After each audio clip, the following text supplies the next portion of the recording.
YouTube channel पर आज मैं आपको सुनाने जा रहा हूँ एक इंटरेस्टिंग स्टोरी। तो स्टोरी कुछ इस प्रकार है कि दो दोस्त होते हैं, रोहन और सोहन, और दोनों अभी अभी कॉलेज से पास आउट करके निकले होते हैं। और सोहन रोहन से कहता है कि यार हम लोगों को कुछ करना चाहिए, हम लोगों को कुछ कारोबार करना चाहिए या ऐसा कुछ करना चाहिए जिससे कुछ हम लोगों की कुछ आमदनी हो। चलो हम लोग ऐसा कुछ कारोबार करते हैं। तो सोहन और रोहन दोनों इस बात पे राजी हो जाते हैं, कहते हैं हाँ चलो ठीक है कुछ कारोबार करते हैं। तो वो जो है कारोबार करने के लिए प्लान कर ही रहे होते हैं, तभी उनको एक विचार आता है कि उनको ये पता लगता है कि उनके गांव में पानी की कमी है। तो वो लोग ये सोचते हैं कि कुछ तो ना हम लोग पानी का ही कारोबार कर ले हम लोग। और वो लोग क्या करते हैं, बाल्टियां भर लेते हैं और जाते हैं पास की नदी से बाल्टी भरते हैं और गाँव में लाकर बेचते हैं। ये कारोबार उनका बहुत ही अच्छा और बहुत तरीके से चल रहा था। दोनों लोग जाते थे, रोज 2 बाल्टी पानी जाते थे, नदी से भर के लाते थे और गाँव में लाके बेचते थे। ये कारोबार रोज दिन प दिन चल रहा था और इसमें अच्छा प्रॉफिट हो रहा था। और सोहन जितने भी पैसे मिलते थे उसको खर्च करता था, बढ़िया मौज करता था। एक उसने घर भी खरीद लिया था और एक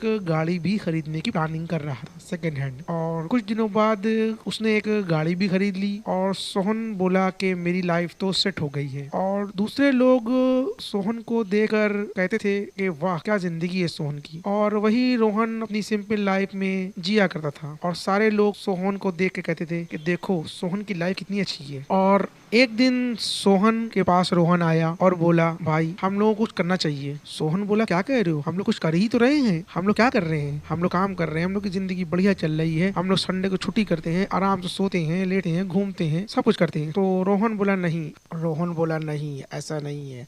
कल को हमारी नौकरी चली गई या हम लोग का ये कारोबार ख़त्म हो गया या हम लोग बीमार हो गए तो हम लोग क्या करेंगे। हम लोगों को कुछ ऐसा करना चाहिए जिससे हम लोगों की आमदनी परमानेंट चलती रहे और हम लोगों को अगर हम लोग सो भी रहे हो तो भी हम लोगों की आमदनी होती रहे। और वो ये कह के रोहन चला गया वहां से। फिर रोहन सोचने लगा कि मुझे क्या करना चाहिए। तो रोहन ने एक दिन पाइपलाइन बिछाने के बारे में सोचा कि हम गांव से अपने घर तक पाइपलाइन बिछाएंगे और उस पर काम करेंगे। और अगले दिन से उसने उस काम पे लग गया, पाइपलाइन खोदने के काम पे। और कुछ ही दिनों में उसने ये पाइपलाइन का काम अपना पूरा कर लिया। और पाइपलाइन का काम पूरा होते ही उसकी सैलरी बहुत बढ़ गई और उसने एक एम्प्लॉय भी रख लिया और वो धीरे धीरे रिच हो गया। अगर वो सो भी रहा होता तब भी वो काम उसका चल रहा होता। वहीं सोहन जो है वो बीमार हो गए, उनकी तबीयत खराब हो गई और वो काम नहीं कर पा रहे थे। इसकी वजह से उनको बहुत लॉस हुआ और उनका बहुत नुकसान हुआ और उनकी सारी सेविंग चली गई, क्योंकि उन्होंने अपनी इतनी लायबिलिटीज इतनी बना के रखी थी कि वो सस्टेन नहीं कर पाए और वो गरीबी की तरफ ढकेल गए। बीमारी में उनका सारा पैसा खत्म हो गया और उनकी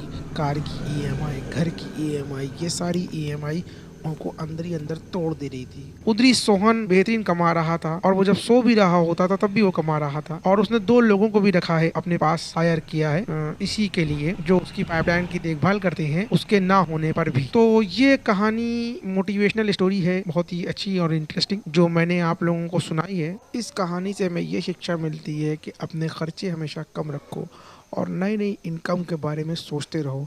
अलग अलग जगहों से तुम्हें ज़्यादा इनकम आए, भले थोड़ी थोड़ी ही आए मगर आए हर तरफ से, तभी तुम तरक्की कर पाओगे। धन्यवाद दोस्तों।